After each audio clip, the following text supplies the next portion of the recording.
Hello and welcome to the latest episode of Millennial Money. So my name's Lauren and I work for an online personal finance website called Money to the Masses, and we cover a host of investing and personal finance topics over on our website moneytothemasses.com. So last year I started to document my house buying journey. So I bought my first property in 2021 and I documented the moment from looking for a property to purchasing the property and the whole journey that we went on to buy our first home.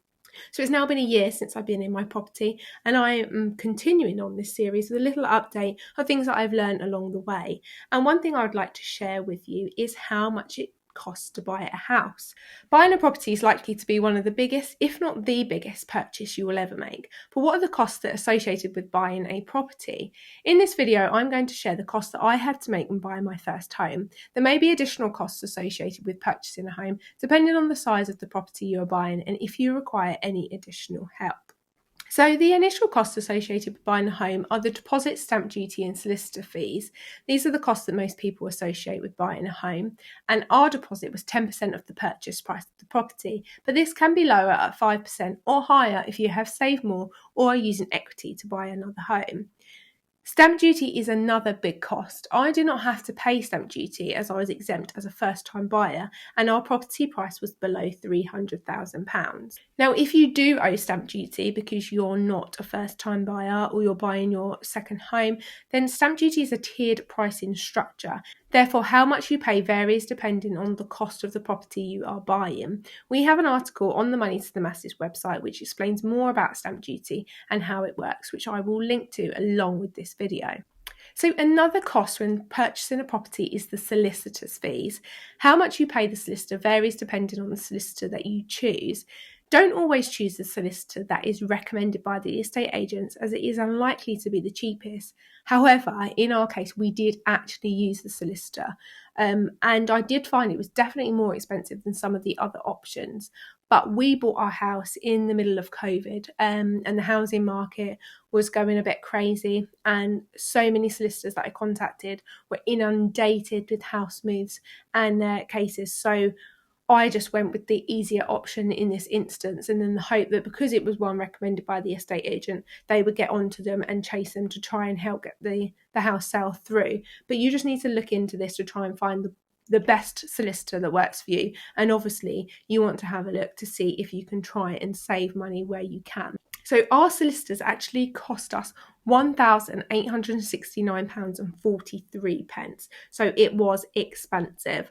And £400 of this was an upfront cost for the searches and a purchase withdrawal fee. Now, this upfront cost was something that I wasn't expecting to pay, and it's quite a hefty amount to pay at short notice. I wasn't aware that I would have to pay anything up front, and the searches were not submitted until that amount of money had been paid. So if I wanted to try and get this through as quickly as possible, I needed to kind of stump up that cash. So how much you're going to pay and whether you have to pay any upfront costs and how much this amount will be will vary depending on the solicitor that you choose. And the solicitor's fees cover a range of transactions, including the searches, land registry and fund transfer fees. So you will get a breakdown of exactly what you are paying for when you get a quote from your solicitors, so you can compare the costs. Another upfront cost that we had to pay throughout the process was the valuation and survey cost to our mortgage provider. So with our purchase, this was a combined cost which was £565, and this actually worked out cheaper for us than a £200 valuation cost and a separate survey cost. So for us it was cheaper to combine this cost, but this may not always be the case.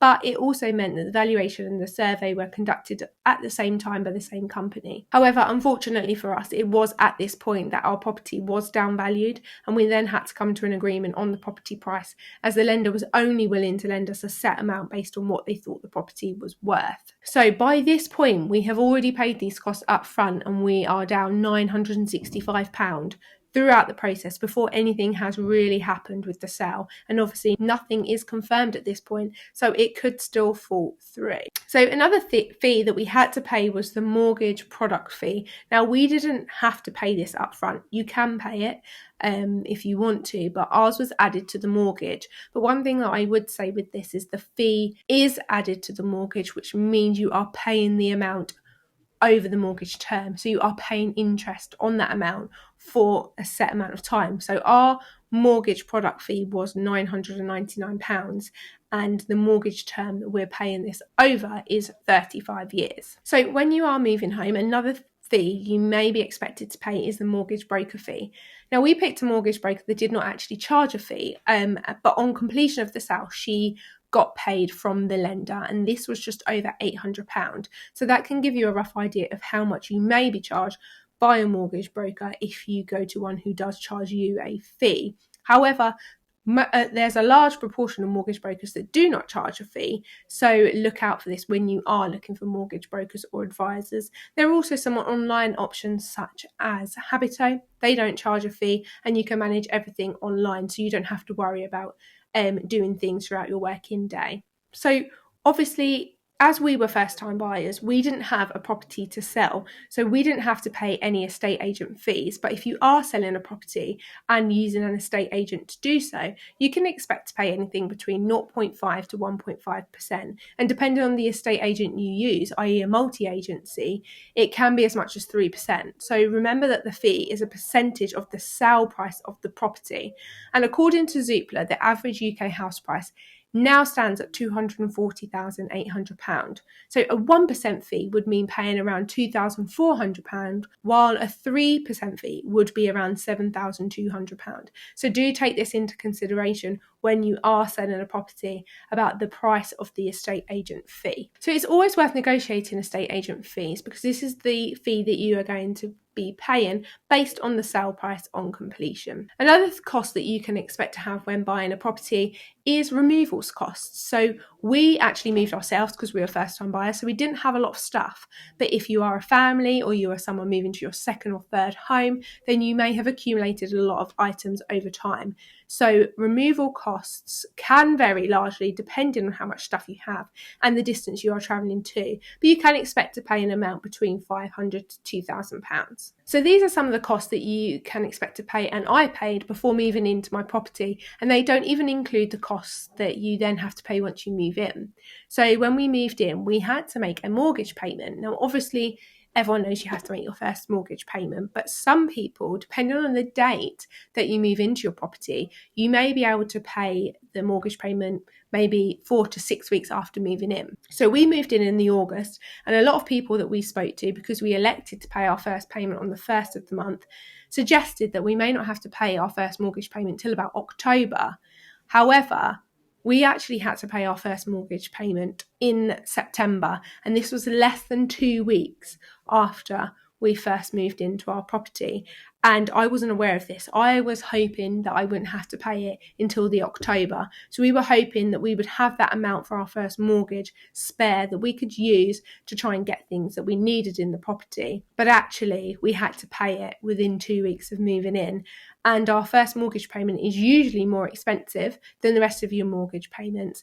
Ours was actually £250 more than our subsequent instalments. So that was a really large chunk of money that we had to pay when we first moved into our property. So I would definitely say to look into that and find out when your first mortgage payment is coming out. And if you can, try and budget for this so that you have it before you move in, so it's not something that you're not expecting to pay. So that's it for this week's video. If you have any questions about my house buying process or moving house in general, email me, lauren@moneytothemasses.com. If not, share your experiences in the comments below, and don't forget to subscribe to the Money to the Masses YouTube channel. Also follow us over on our social media, so our Facebook Money to the Masses, our Instagram @Money to the Masses, and our Twitter @Money to the Masses with the number 2. Thanks for watching.